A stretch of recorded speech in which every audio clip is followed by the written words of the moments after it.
오셨네. 성령이 오셨네. 내 주에 보내신 성령이 오셨네. 우리 인생 가운데 신이 찾아오셔서 그 나라 꿈꾸게 하시네. 할렐루야. 주님의 이름으로 오늘 주일 예배를 다 같이 드리시겠습니다. 묵상으로 다 같이 기도하시겠습니다.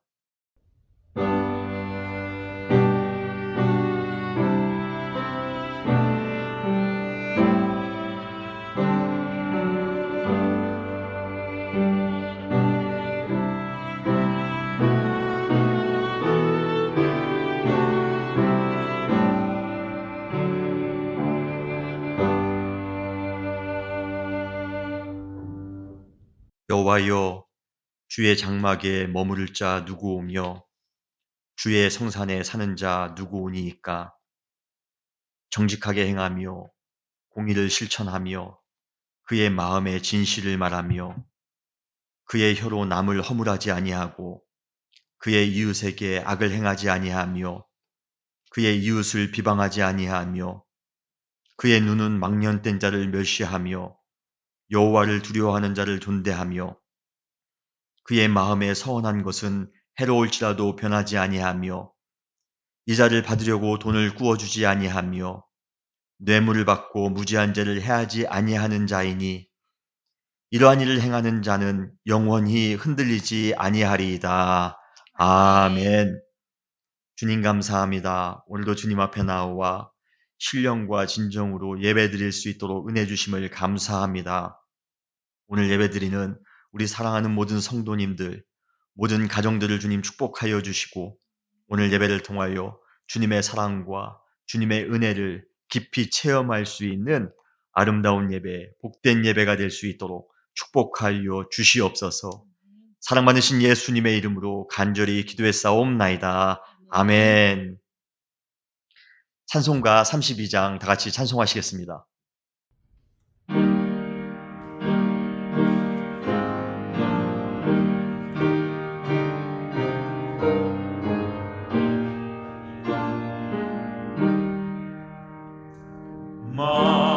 만유의 주제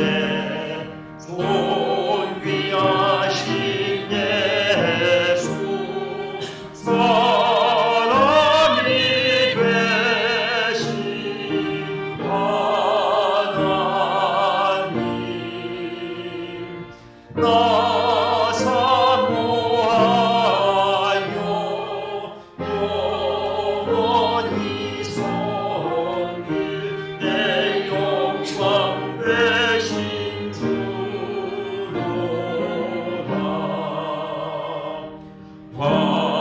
화려한 공산 우성한 조수로 아름답고 묘하나 순전한 예수 더 아름다워 봄 같은 기쁨 주시네.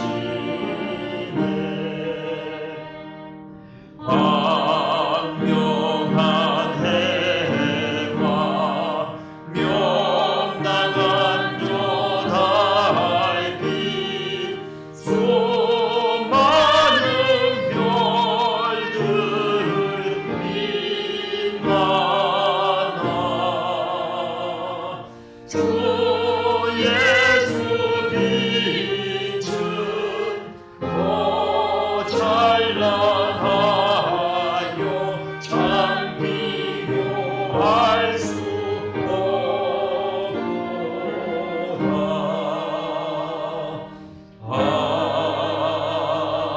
아멘. 사도신경으로 신앙 고백하시겠습니다.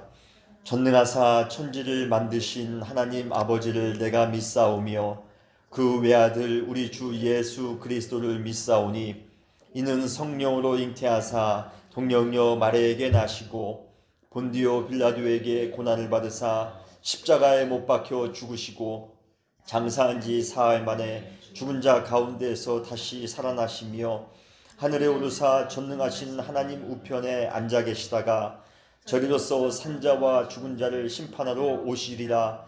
성령을 믿사오며 거룩한 공회와 성도가 설교통하는 것과 죄를 사하여 주시는 것과 몸이 다시 사는 것과 영원히 사는 것을 믿사옵나이다. 아멘. 할렐루야. 주님의 이름으로 오늘 예배를 드리시는 모든 사랑하는 성도님들을 사랑하며 축복합니다. 오늘 이 시간 주님의 이름으로 같이 우리 온라인 예배를 드리시는 분들은 가족 안에서 사랑으로 같이 인사하시고요. 축복해 주시고 여기 계신 분들도 눈으로 같이 인사하며 축복하는 그러한 시간 갖겠습니다. 다 같이 인사하실까요? 예, 축복합니다. 사랑합니다. 오늘 가정에서 예배드리는 모든 사랑하는 성도님들도 가정들도 주님의 이름으로 사랑하며 축복합니다. 은혜교회의 사명은 예수 그리스도의 제자가 되어 세상의 변화를 주도해가는 그러한 교회가 되는 것입니다. 우리 은혜교회가 이 어려운 시기에 정말 이 땅을 변화시킬 수 있는 그러한 은혜로운 교회가 될 줄 믿습니다. 그러기 위하여 2020년도 목적은 예수 그리스도를 닮아가는 교회가 되는 것입니다. 우리가 올해는 꼭 주님을 닮아가는 믿음의 교회가 되기를 주님의 이름으로 축원합니다. 우리가 지금 온라인 예배로 주님께 예배를 드리고 있습니다. 아마 많이 낯설고 생소하실 텐데도 우리가 더 기쁨으로 예배를 드리는 우리 은혜교회 사랑하는 모든 분들이 되시기를 바랍니다. 지난주에 온라인 예배를 드린 이후에 많은 성도님들로부터 너무 좋다, 은혜가 된다라는 그러한 제가 말씀을 드렸습니다. 그리고 우리가 함께 예배 드릴 때도 참 좋았지만 떨어져 예배를 드리니 더 많이 보고 싶고 더 많이 예배가 그립다라는 그러한 말씀도 제가 많이 드렸습니다. 우리가 언제가 될지는 모르겠지만 빠른 시일 내에 우리 사랑하는 성도님들이 함께 모여 예배 드릴 수 있는 그때가 빨리 돌아오기를 우리가 기대하며 기도합니다. 헌금은 교회 주소로 보내주시면 감사하겠습니다. 지난주에 많은 분들이 교회 PO박스로 헌금을 보내주셨는데요. 지금 아마 자막에 교회 주소가 나가고 있을 겁니다. 교회 주소로 헌금을 보내주시고요. 만약에 빌페이가 가능하신 분은 빌페이로 교회에 보내주시면 감사하겠습니다. 지금은 사순절 기간입니다. 욥기 나눔을 하고 있는데요. 욥기 나눔을 통하여도 큰 은혜가 넘칠 수 있는 그러한 시간이 됐으면 좋겠습니다. 욥기 나눔이 지금 현실을 살아가고 있는 우리와도 많은 적용할 수 있는 부분들이 많이 있습니다. 욥기 나눔을 통하여도 큰 은혜가 넘치시는 이번 사순절 기간이 되기를 주님의 이름으로 간절히 축원합니다.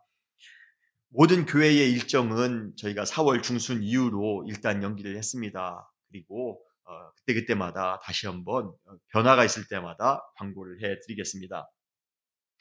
신방은 꼭 필요한 경우에 한해 교회에서 실시를 합니다. 그리고 혹시 교회에 나오기 어려우신 분들이 계시면 저에게 전화로도 신방이 가능합니다. 특별히 이번 주부터는 제가 성도님들 가정별로 전화 신방을 하려고 합니다. 여러분 기억해 주시고 힘든 시기에 같이 하나님의 말씀으로 같이 기도하면서 극복해낼 수 있는 시기가 되기를 원합니다.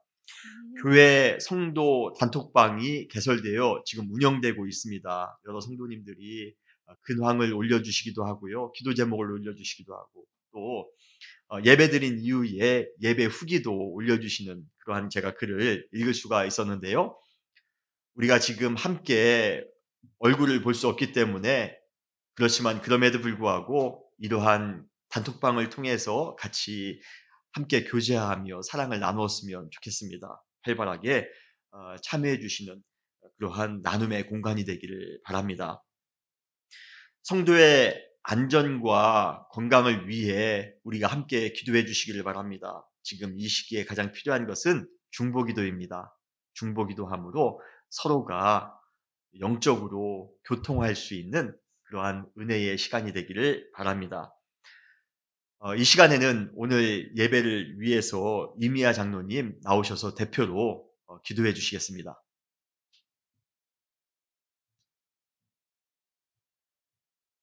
다 같이 기도드리시겠습니다.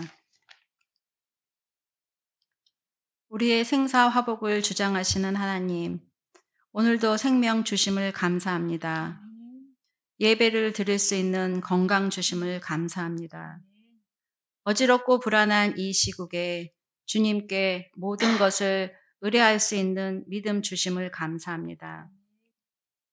이제 예배가 중단되고 모임도 끊어지고 각자의 처소에서 예배를 드리고 있습니다. 이전에 예배를 신령과 진정으로 드리지 못했음을 회개합니다. 성도의 아름다운 교제를 소중히 여기지 못한 것을 회개합니다. 예배의 본질인 주님의 임재를 사모하며 은혜를 구하기보다 나의 세상 복을 구하고 세상 가치관으로 예배를 드렸던 것을 용서하여 주시옵소서. 내가 더 낮아지고 나보다 더 남을 낮게 여기는 예수님의 겸손과 희생을 본받지 못하고 더 높아지고자 했고 인정받고자 했던 모든 것을 용서하여 주시옵소서. 기도를 하면서도 내 욕심을 채우기 위해 하나님의 이름을 망령되이 불렀던 것도 용서하여 주시옵소서. 사랑과 은혜가 충만하신 주님을 의지하여 이런 저의 모습을 여전히 사랑하시는 주님 앞에 오늘도 나왔습니다. 지금은 하나님밖에 의지할 수 없는 이러한 상황에서 이제야 주님만 온전히 의지하게 되었습니다. 두 손 들고 주님 앞에 엎드리는 주의 백성들을 불쌍히 여겨 주시옵소서. 주님이 생육하고 번성하라 하셨고 다스리라 한 자연을 인간의 이기심으로 훼손하고 파괴하여 자초한 이 역병 앞에 다시금 주님의 창조 질서를 되돌아봅니다. 나 위주의 사고에서 함께 가는 우리의 사고의 전환으로 사랑하고 배려하는 저희들이 되게 하여 주시옵소서.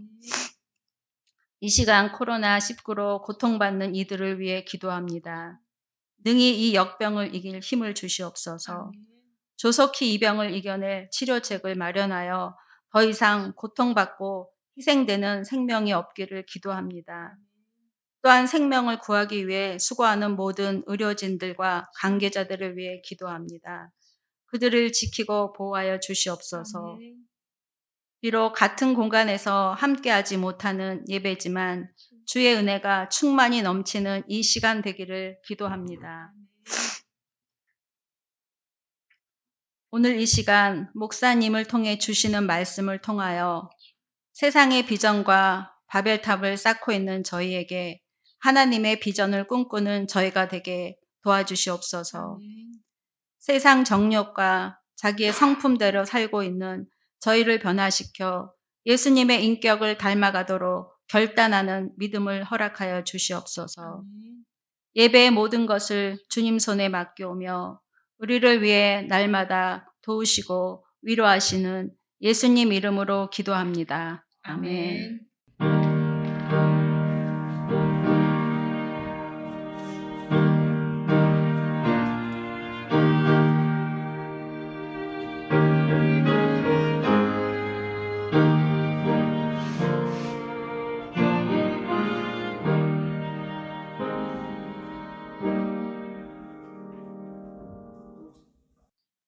이 시간에는 찬송가 50장 1절 부르시면서 우리가 드리신 헌금을 주님께 봉헌하는 시간을 갖겠습니다.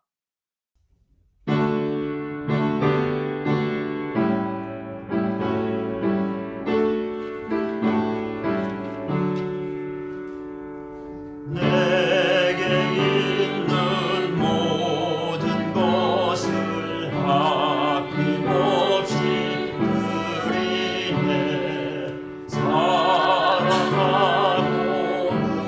의지하며 주만 따라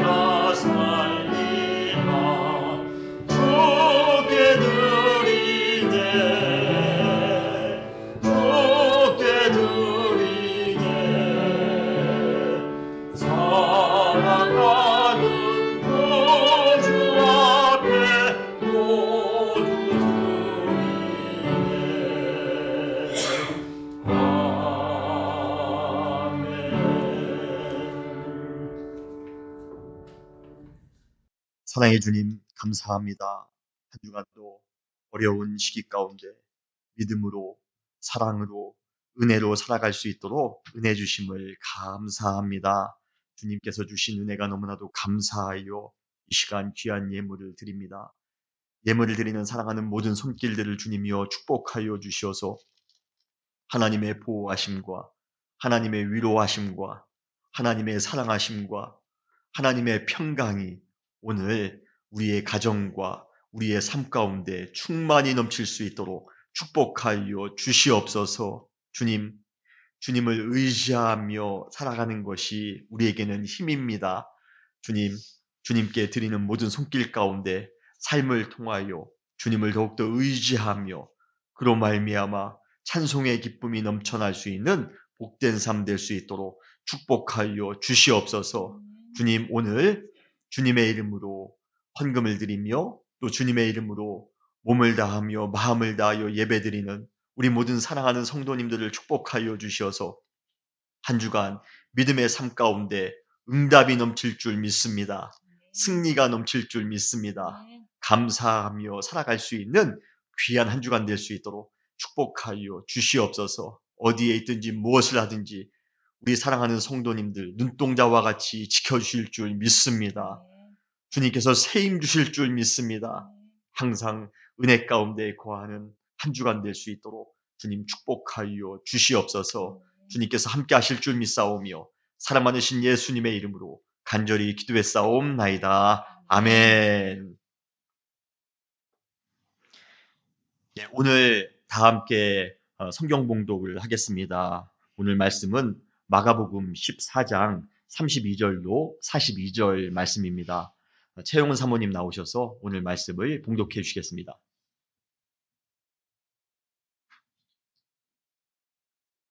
그들이 겟세마네라 하는 곳에 이르매 예수께서 제자들에게 이르시되 내가 기도할 동안에 너희는 여기 앉아 있으라 하시고 베드로와 야고보와 요한을 데리고 가실새 심히 놀라시며 슬퍼하사 말씀하시되 내 마음이 심히 고민하여 죽게 되었으니 너희는 여기 머물러 깨어 있으라 하시고 조금 나아가사 땅에 엎드려 될 수 있는 대로 이때가 자기에게서 지나가기를 구하여 이르시되 아빠 아버지여 아버지께는 모든 것이 가능하오니 이 잔을 내게서 옮기시옵소서. 그러나 나의 원대로 마옵시옵고 아버지의 원대로 하옵소서 하시고 돌아오사 제자들이 자는 것을 보시고 베드로에게 말씀하시되 시몬아 자느냐 내가 1시간도 깨어 있을 수 없더냐 시험에 들지 않게 깨어 있어 기도하라. 마음에는 원이로되 육신이 약하도다 하시고 다시 나아가 동일한 말씀으로 기도하시고 다시 오사 보신즉 그들이 자니 이는 그들의 눈이 심히 피곤함이라. 그들이 예수께 무엇으로 대답할 줄을 알지 못하더라. 세 번째 오사 그들에게 이르시되 이제는 자고 쉬라. 그만 되었다. 때가 왔도다. 보라 인자가 죄인의 손에 팔리느니라. 일어나라 함께 가자. 보라 나를 파는 자가 가까이 왔느니라.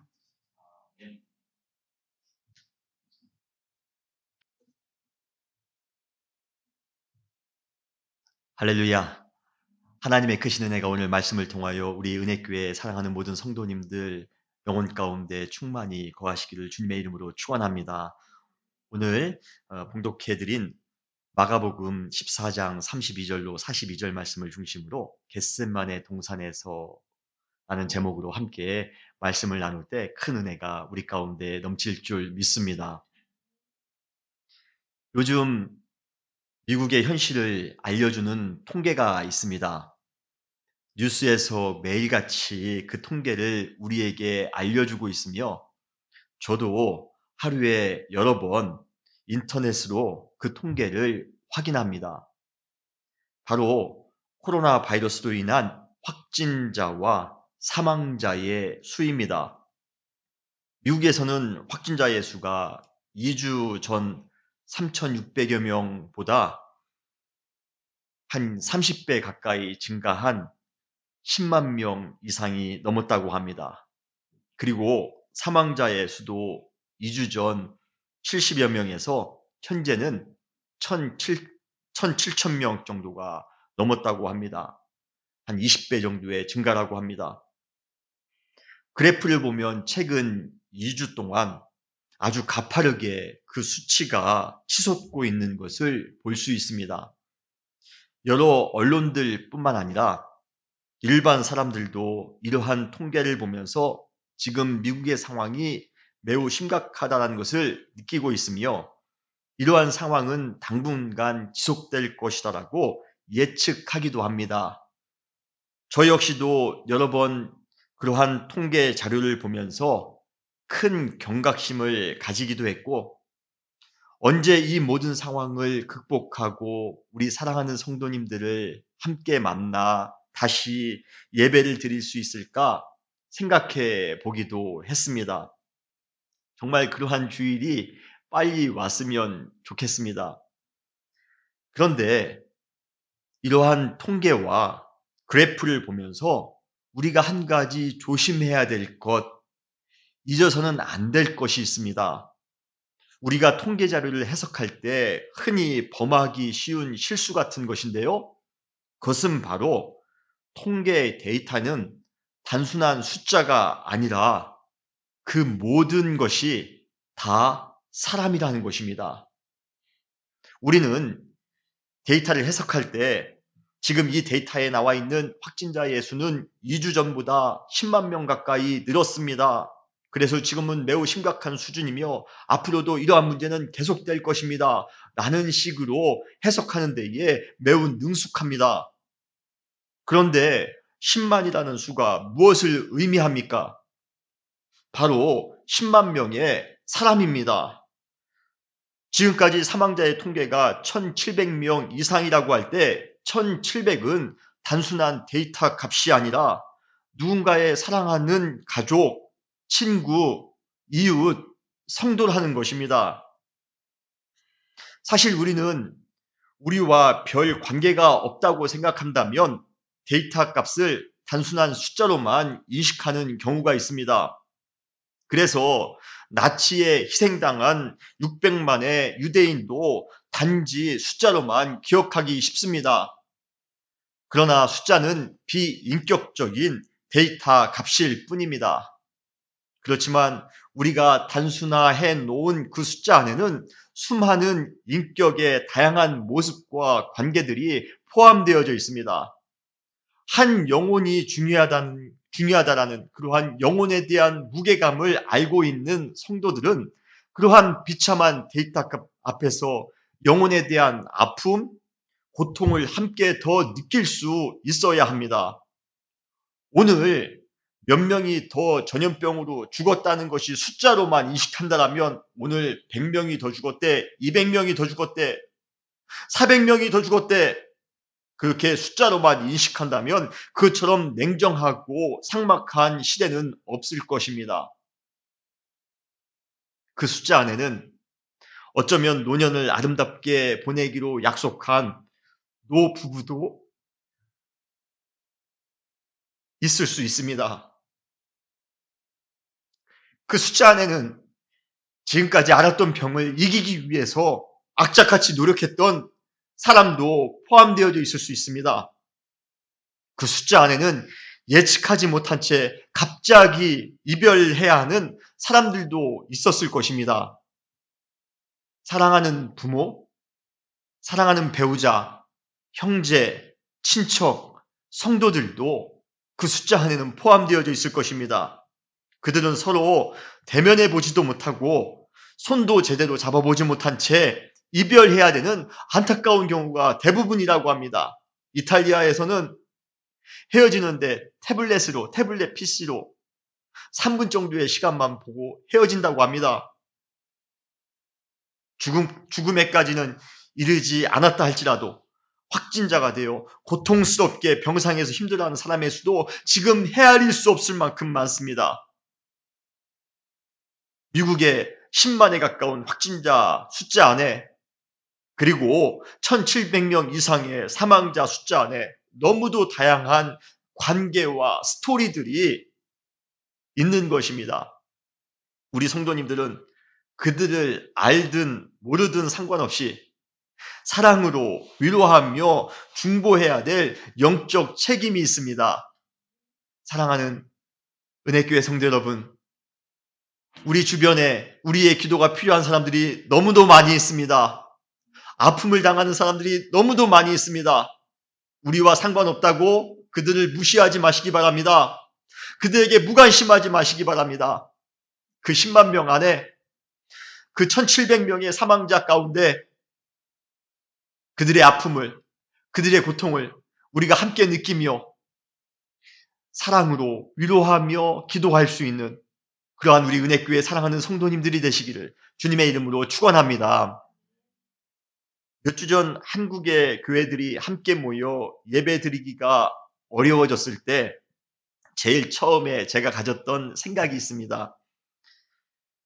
그때 가졌던 생각은 한국교회가 정말 부활절까지는 잘 회복해서 함께 부활절 예배는 모여서 드릴 수 있을까 하는 것이었습니다. 그런데 이제 그 걱정을 미국에 있는 우리가 더 하게 생겼습니다. 당장 다음 주일은 종료주일로 고난주간이 시작되는 그러한 날입니다. 그리고 2주 후에는 부활절입니다. 많은 미국에 있는 간염병 전문가들은 2주 안에 미국의 상황이 좋아지기는 현실적으로 매우 어렵다고 말하고 있습니다.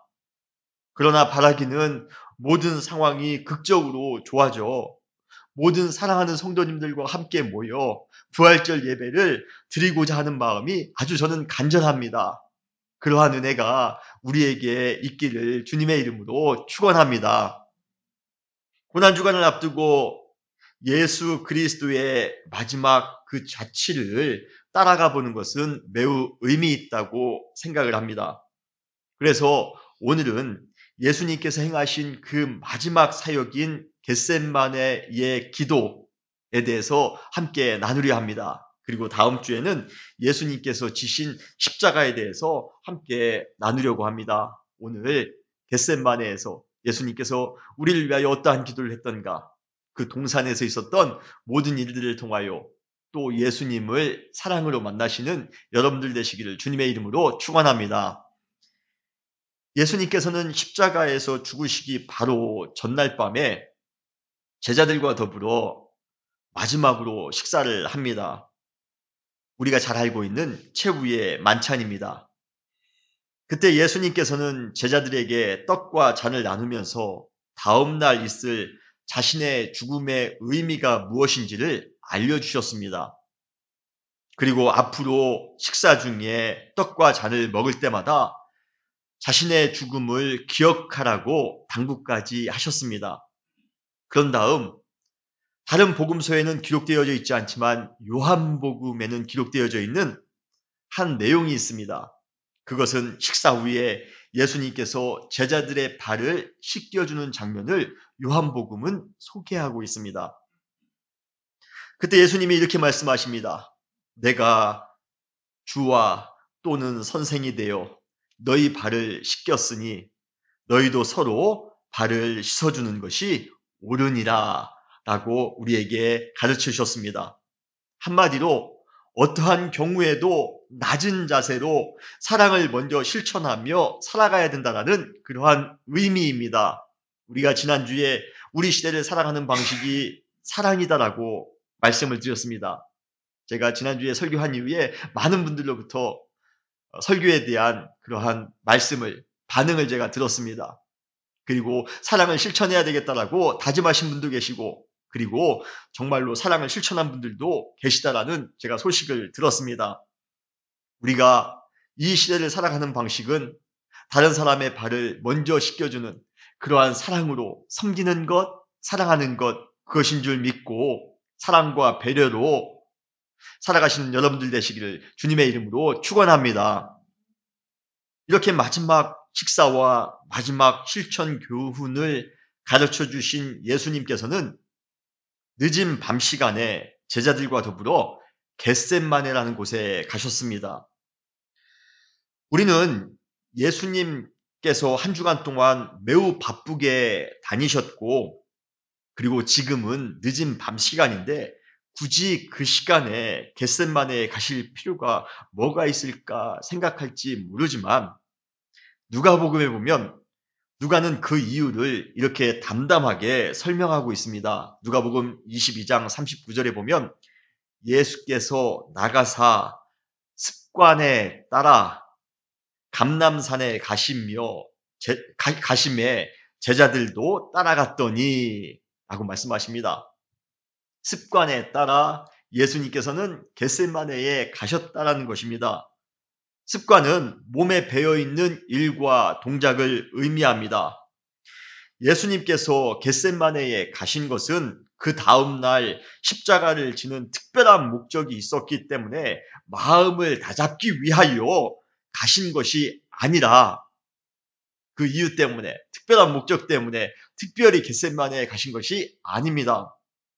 예수님께서는 예루살렘 지인의 집에서 식사하신 후 항상 기도하기 위해 감람산에 있는 겟셋마네라는 곳에 가시는 것이 몸에 배어있는 습관이었기 때문에 가신 것입니다. 가끔 우리는 무슨 특별한 상황에 놓여 있을 때에만 기도해야 된다는 그러한 생각을 갖습니다. 큰 시험을 앞두고 있을 때, 사업을 새롭게 시작해야 될 때, 무슨 큰 문제가 우리에게 닥쳤을 때, 건강의 문제가 닥쳤을 때, 즉 우리는 우리의 힘으로 불가능하다라고 판단하는 그러한 상황 속에서만 하나님을 찾으며 하나님께 기도합니다. 그러나 상황에 상관없이 규칙적으로 하는 기도만큼 파워풀한 아주 강력한 기도는 없습니다. 그래서 우리는 평온할 때에도 새벽에 나와 주님 앞에 기도하는 것이며 순탄할 때에도 골방에 들어가 밤을 지새우며 기도하는 것입니다. 예수님께서 습관에 따라 기도하셨던 것처럼 말입니다. 사랑하는 성도 여러분, 우리가 어느 순간에도 예수님께서 습관에 따라 기도하셨듯이 우리도 매일같이 기도하기에 힘쓰는 여러분들이 되시기를 주님의 이름으로 축원합니다. 그런데 여기서 한 가지 또 의문이 드는 것이 있습니다. 예수님께서 습관에 따라 겟셋마네라는 곳에 가셨다면 사실 그 모든 사실을 제자였던 가룟 유다도 이미 알았을 것입니다. 그리고 정말로 유다는 새벽에 예수님을 잡기 위해 단번에 그곳으로 찾아왔던 것입니다. 우리 생각 같으면 그곳은 유다에게 잘 알려져 안전하지 않은 장소이기에 이번만큼은 습관에 따라 겟셋마네에 가서 기도할 것이 아니라 다른 곳에 가서 안전하게 기도하시는 것이 더 좋을 것 같은데 굳이 예수님께서 겟셋마네에 기도하러 가셨다는 것입니다. 저 같으면 불안해서 기도도 안 됐을 것 같습니다. 그런데 예수님께서는 당당하게 겟셋마네라는 곳에 가서 기도하셨습니다. 왜 그러셨을까요? 예수님께서는 처음 이 세상에 육신으로 오셨을 때부터 지금 겟셋마네에서 기도하실 때까지 항상 당당하게 십자가의 죽음을 향해 나아가셨습니다. 살기에 급급한 우리 같은 사람들은 어떻게든 죽음의 자리를 피하기 위해 노력합니다. 그러나 예수님은 십자가를 지기 위해 그래서 자기의 목숨을 많은 사람의 대속물로 주기 위해 이 땅에 오셨기 때문에 그 사명을 감당할 수 있는 시간이 찾아온 순간 오히려 그 자리에 당당하게 더욱더 나아가셨던 것입니다.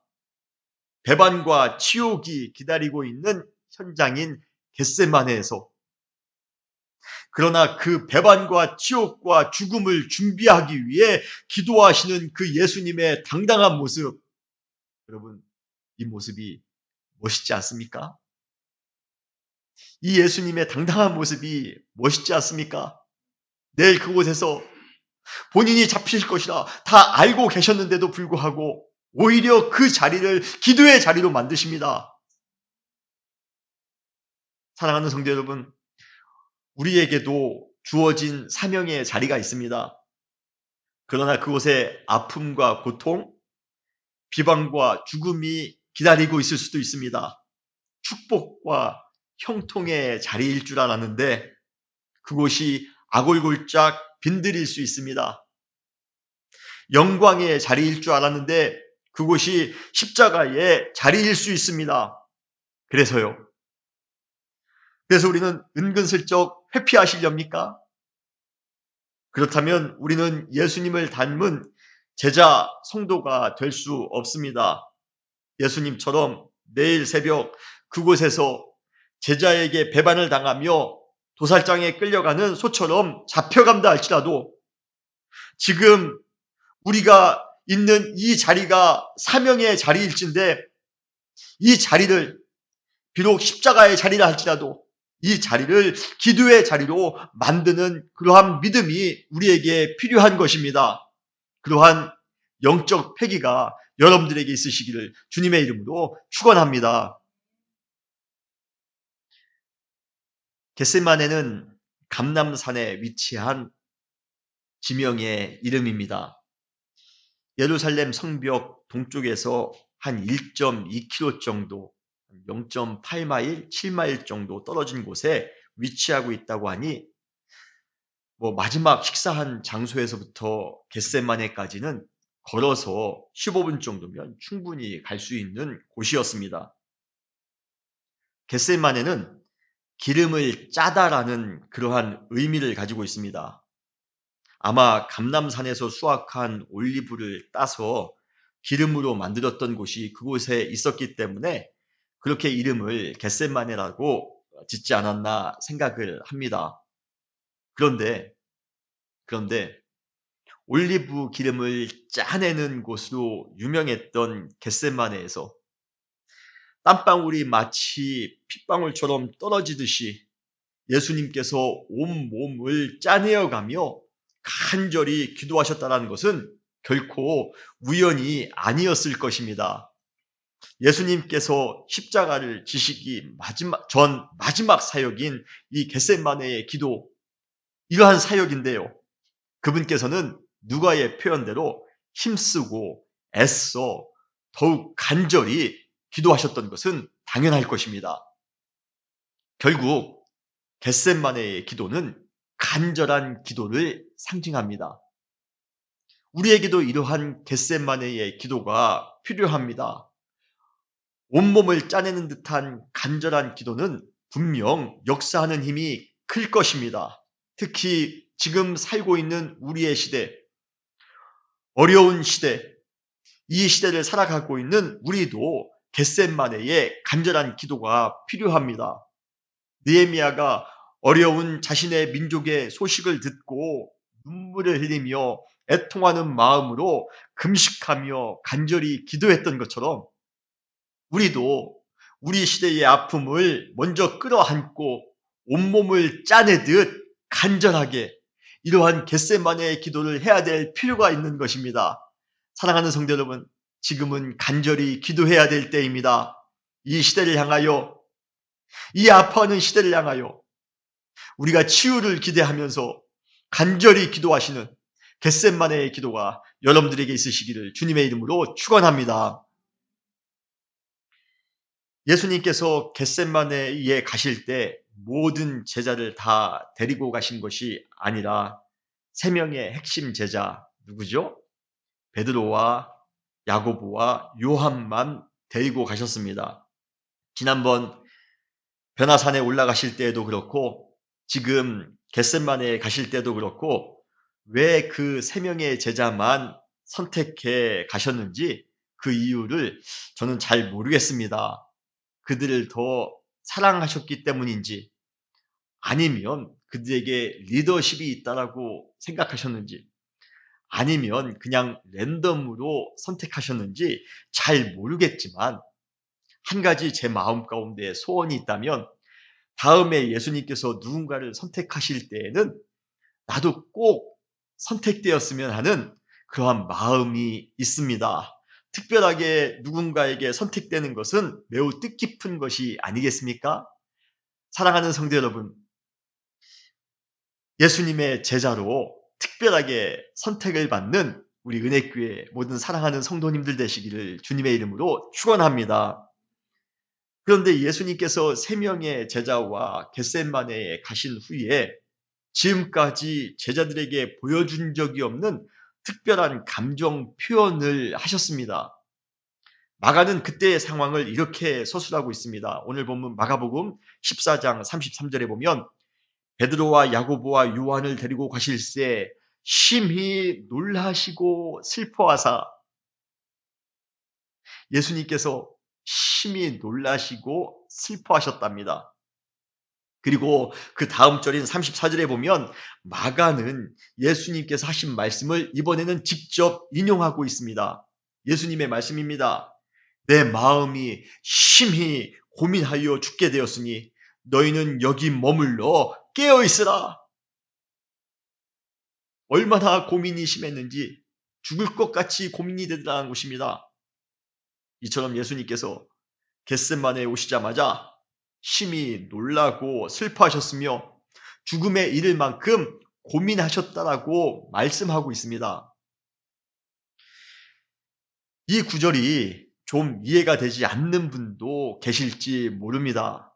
지금까지 십자가를 향해 당당하게 걸어오신 예수님께서 유독 겟세마네에서는 왜 이렇게 연약한 듯한 감정을 드러내신 것일까 궁금한 마음이 듭니다. 유다한테 잡히실 줄 알면서도 굳이 겟세마네로 기도하기 위해 오시기까지 하신 예수님이십니다. 며칠 전에는 성전에서 장사하는 사람들을 향해 의로운 분노를 표출하시기도 하셨습니다. 그리고 바리새인과 서기관들 앞에서도 전혀 흐트러짐 없이 당당하게 논쟁하셨던 예수님이셨습니다. 그러한 당당한 모습 그대로 십자가까지 흔들림 없이 나아가실 줄 알았는데 겟세마네에서 갑자기 감정적인 동요가 일어난 것은 무엇일까요? 오늘 말씀의 포인트입니다. 핵심입니다. 왜 예수님께서는 갑자기 그러한 감정적인 동요, 감정적인 표출을 하신 것입니까? 예수님은 하나님의 아들로 하나님과 동등한 신성을 가지고 계신 하나님이십니다. 저는 그렇게 믿습니다. 여러분도 그렇게 믿으시죠? 베드로의 고백이 맞습니다. 주는 그리스도시요 살아계신 하나님의 아들입니다. 부활 후이기는 하지만 도마의 말도 맞습니다. 나의 주님이시요 나의 하나님이십니다. 우리는 이러한 예수님의 신성의 모습에 익숙하며 좀 더 나아가 우리에게 있어 예수님은 항상 이러한 신성의 존재, 전능하신 하나님, 전지하신 하나님, 영원하신 하나님이었으면 좋겠습니다. 그러다 보니 우리는 복음서에 나오는 육신의 모습으로 오신 예수님이라 할지라도 계속 신성만 가지고 계신 그러한 존재이기를 바랄 때가 많이 있습니다. 거룩하신 분, 근엄하신 분, 항상 당당하시고 항상 자신감에 넘치시는 분, 전혀 인간적인 고통을 느끼지 못하시는 분, 전혀 아픔을 느끼시지 못하는 그러한 신적인 분, 신적인 존재, 우리는 예수님이 항상 그러한 존재였으면 좋겠습니다. 그러나 예수님은 우리의 인간이 느낄 수 있는 모든 아픔과 고통, 좌절과 공포를 직접 체험하심으로써 우리의 마음을 더 정확하게 알기를 원하셨던 하나님이십니다. 그래서 예수님은 육신을 가진 척하고 이 땅에 오신 것이 아니라 그분은 원래 하나님의 그러한 신성을 가지고 계셨지만 하나님과 동등됨을 취할 것으로 여기지 아니하시고 의도적으로 자기를 비워 종의 형체를 가지사 사람의 모양으로 이 땅까지 오심으로써 우리의 아픔과 슬픔, 고민과 두려움을 함께 느끼기를 원하셨던 것입니다. 그래서 예수님께서 인성으로 오셨다는 것은 우리에게 큰 축복이 아닐 수가 없습니다. 그러므로 겟세마네에서 보여주셨던 예수님의 감정들 심히 놀라시고 슬퍼하시며 죽기까지 고민하셨다는 것은 인성을 가지고 계신, 우리와 똑같은 육신을 가지고 계신 예수님의 당연한 감정입니다. 예수님께서 그러한 감정을 느끼셨다고 해도 이상할 것이 하나도 없습니다. 그분께서 죽음 앞에서 놀라고 슬퍼하시며 고민하심으로써 죽음 앞에 서 있는 모든 사람들의 감정에 참여하신 것입니다. 만약 예수님께서 이러한 본문의 감정을 느끼지 못하고 십자가에 돌아가실 때에도 신비한 능력으로 아픔을 느끼지 못하셨다면 우리가 죽을 것 같이 아프고 힘들 때 예수님의 위로, 예수님의 함께하심이 매우 피상적으로만 저에게 느껴졌을 것입니다. 나의 감정을 모르는 분, 나의 감정에 한 번도 참여해보지 못하신 분, 그러한 분이 어떻게 나의 감정을 이해할 수 있겠습니까? 그러나 인성을 가진 예수님께서 우리가 아파하신 것, 우리가 아파했던 것과 똑같이 아파하셨다라고 우리가 믿기에 그분의 위로와 사랑이 우리에게는 더 큰 감동과 울림으로 넘쳐나는 것입니다. 사랑하는 성도 여러분, 예수님께서는 우리 가운데 육신의 모습으로 오셔서 우리가 겪을 수 있는 모든 감정을 다 겪으셨다라고 여러분 믿으시기를 바랍니다. 그분의 고통, 그분의 슬픔, 그분의 놀람, 그분의 고민은, 그분의 그러한 고민이 우리 인간의 것과 너무 닮았다고 해서 의아하실 필요가 없습니다. 그것은 육신을 입으신 예수님의 당연한 감정입니다. 그분께서 그렇게까지 우리와 같이 되기를 원하셨던 것은 사랑 때문에 가능한 것입니다. 우리는 이 사랑 위에 다른 어떠한 것으로도 그 이유를 설명할 수가 없습니다. 우리를 치유하시고 우리를 회복시켜주시기 위해 우리를 더 잘 알기 원하셨고, 그리고 우리처럼 육신이 되신 그러한 예수님을 우리는 더욱더 의지하며 믿고 살아가야 되지 않을까요? 사랑하는 성도 여러분, 예수님께서 우리를 치료하시기 위해 우리 가운데 육신의 모습으로 오셨음을 믿으시길 바랍니다. 그분이 우리가 고통스러운 것을 정확하게 아십니다. 우리가 슬퍼하는 것도 다 아십니다. 왜입니까? 그분께서 이 땅 가운데 육신으로 오셔서 그 모든 감정을 다 경험하셨기 때문에 그렇습니다. 그분은 그만큼 우리를 사랑하십니다. 그 사랑으로 또 한 번 우리 앞에 나오시는 그 사랑하는 그 주님을 믿음으로 끌어안으시는 여러분 되시기를 주님의 이름으로 축원합니다. 그런데 예수님의 그 놀람과 슬픔, 고민의 감정 표현을 통해서 우리가 꼭 알아야 될 한 가지 사실이 더 있습니다. 그것은 바로 죄의 무게감입니다. 죄의 싹은 사망입니다. 그리고 죄는 사망의 고통을 수반하게 되어 있습니다. 그래서 죄가 무서운 것입니다. 그런데 그 사망의 몫은 온전히 죄를 지은 사람에게만 해당됩니다. 사실 예수님께서 오늘 본문에 보여주신 놀람과 슬픔, 고민은 예수님과 하등의 상관이 없는 것들입니다. 왜입니까? 바로 예수님은 죄가 없는 하나님의 아들이기 때문에 그렇습니다. 십자가의 형벌 앞에서 두렵고 떨어야 될 대상은 다름 아닌 바로 나 자신입니다. 그런데 그 모든 사망의 감정을 나 대신 예수님께서 지금 겟세마네라는 동산에서 느끼고 계신 것입니다. 죄 없는 분이 죄 있는 우리를 대신해 죽음과 관련된 그러한 모든 고통을, 모든 감정을 느끼고 계신 이 아이러니 앞에서 우리는 우리의 죄의 무게를 오롯이 느낄 수 있어야만 합니다. 여러분, 십자가는 결코 낭만이나 추상이 아닙니다. 그것은 실존하는 공포며 두려움입니다.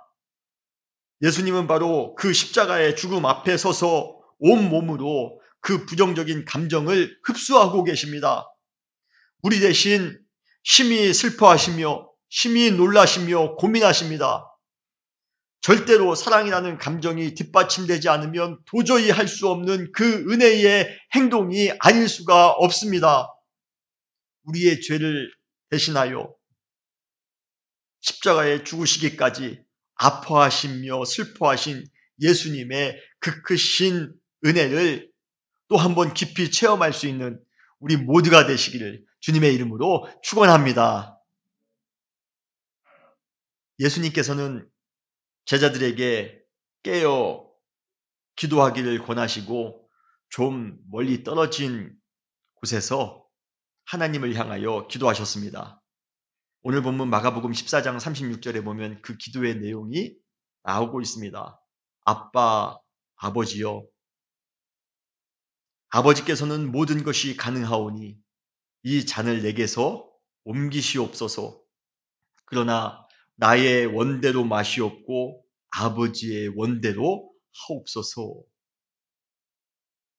이 기도의 내용에서 언뜻 느껴지는 것이 있다면 회피가 아닐까 싶습니다.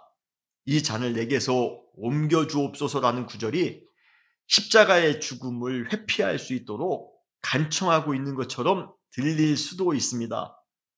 그러나 예수님은 이미 하나님의 뜻, 바로 이 세상을 구원하시고자 하시는 그 아버지의 뜻을 정확하게 알고 있었기 때문에 이 구절은 회피를 하나님께 요구하는 것이 아니라 죽음의 고통 앞에서 갈등하는 예수님의 인성의 모습 정도를 보여준 것일 것입니다.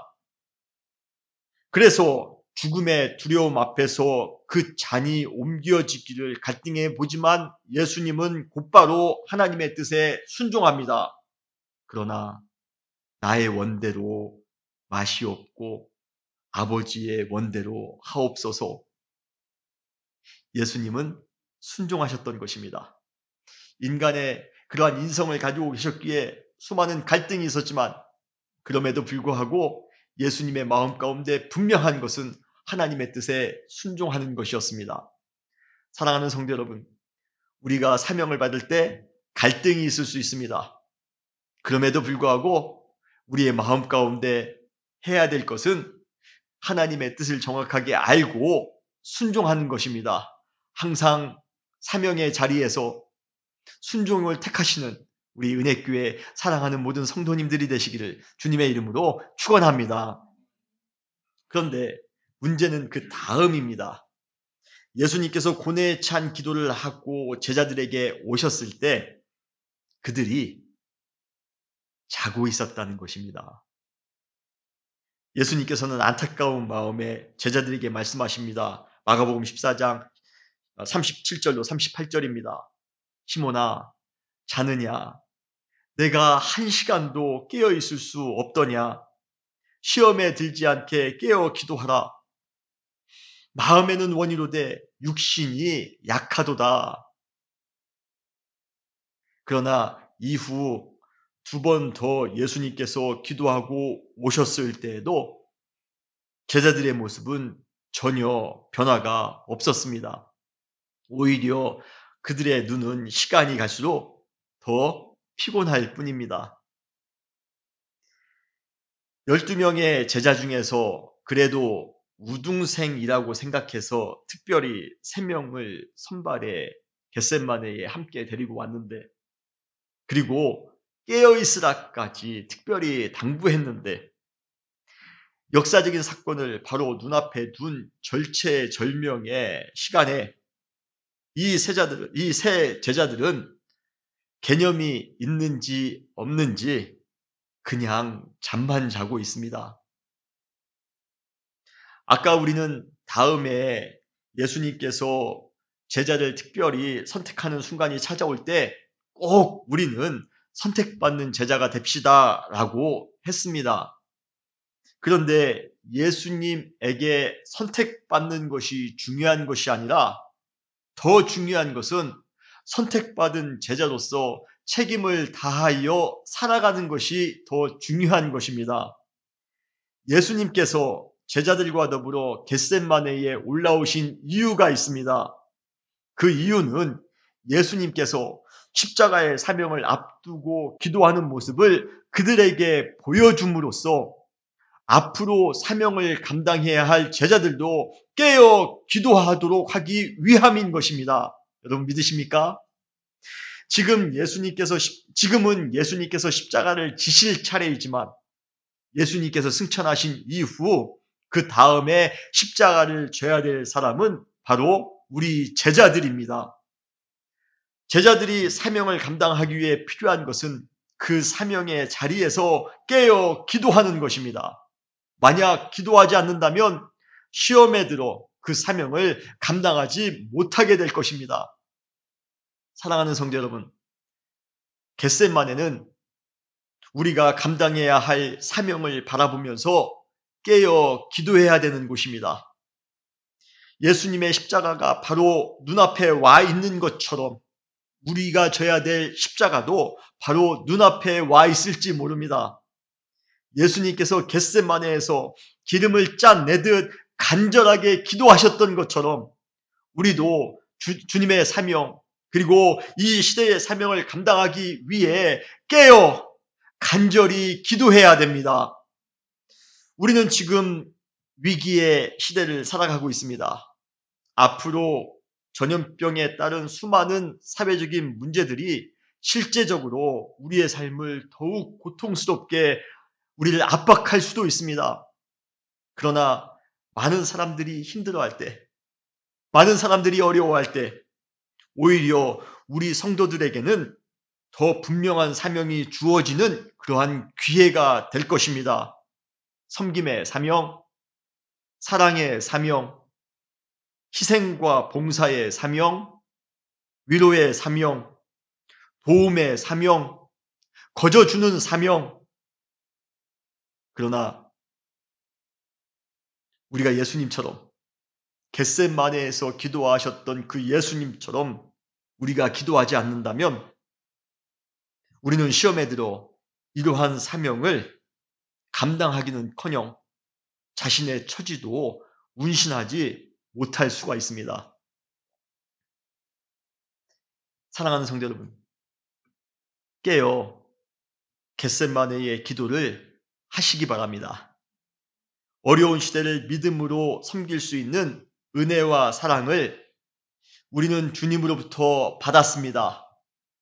그러한 사랑과 은혜를 가지고 우리는 또 한 번 겟셋마네의 기도를 하며 나아가야 되는 것입니다. 사랑하는 성도 여러분, 지금은 자다가 깨어 기도할 때입니다. 우리에게 십자가의 사명이 바로 눈앞에 와 있습니다. 그러한 사명의 순간에 우리가 깨어있지 못한다면, 그리고 겟셋마네의 기도가 없다면 우리는 시험에 들 수밖에 없습니다. 넘어질 수밖에 없습니다. 지금은 깨어 간절히 기도해야 될 때입니다. 예수님께서 십자가의 사명 앞에 기도하셨던 것처럼 우리 사랑하는 모든 성도님들도 이 시대의 사명 앞에 또 한 번 겟셋마네의 기도가 회복되어지는 그러한 은혜의 삶을 사시기를 주님의 이름으로 축원합니다. 같이 기도하시겠습니다. 주님 감사합니다. 오늘 말씀을 통하여 또 한 번 겟셋마네의 기도를 다짐할 수 있도록 은혜 주심을 감사합니다. 예수님께서 우리를 위하여 십자가를 지시기 전에 겟셋마네에서 온몸을 짜내듯 기도하셨던 것처럼 주님, 이제는 우리 차례입니다. 우리가 이 시대에 주어진 사명 앞에 섬김의 사명, 사랑과 희생의 사명, 봉사의 사명, 그러한 모든 사명 앞에 또 한 번 겟셋마네의 기도가 회복되어질 수 있도록 축복하여 주시옵소서. 오늘 각 가정에서 예배를 드리는 우리 모든 사랑하는 성도님들을 축복하여 주시어서 지금은 자다가 깰 때입니다. 주님, 우리가 나태해지는 것이 아니라, 우리가 두려워하거나 염려하는 것이 아니라 오히려 사명을 깨닫고 깨어 일어나 기도할 수 있는 우리 모두가 될 수 있도록 축복하여 주시옵소서. 사랑 많으신 예수님의 이름으로 간절히 기도했사옵나이다. 아멘. 이 시간 다 같이 일어나셔서 찬송가 445장 다 같이 찬송하신 이후에 축도로 예배를 마치겠습니다.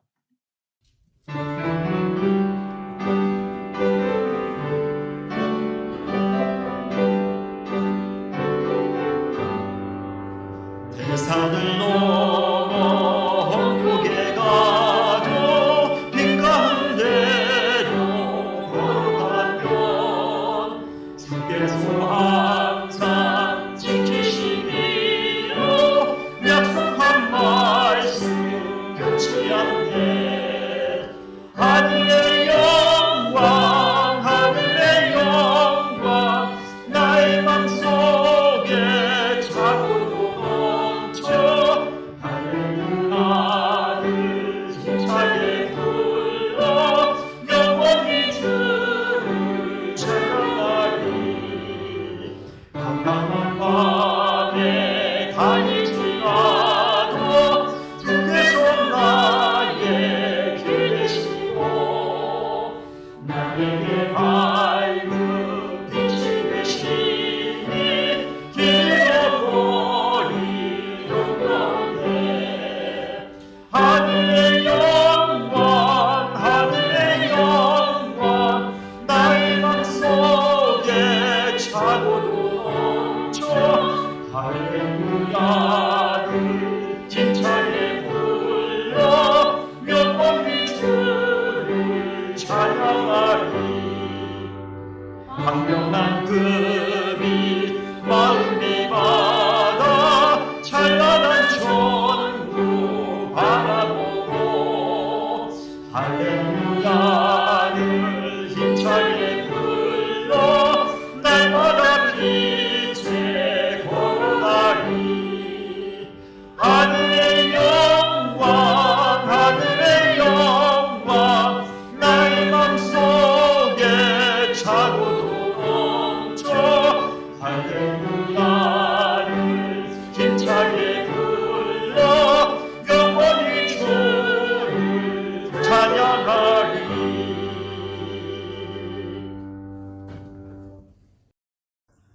이제는 우리 주 예수 그리스도의 은혜와 하나님 아버지의 무한하신 사랑하심과 성령님의 감화와 감동 충만하시는 종이 주님 우리에게 겟세마네의 간절한 기도가 회복되어지기를 원합니다. 예수님께서 기도하셨던 것처럼 우리도 또 한 번 간절히 기도할 수 있는 기도의 사람이 되기를 원합니다. 다짐하는 사랑하는 성도님들 머리머리 위에 지금부터 영원토록 함께 하시기를 간절히 축원하옵나이다. 아멘.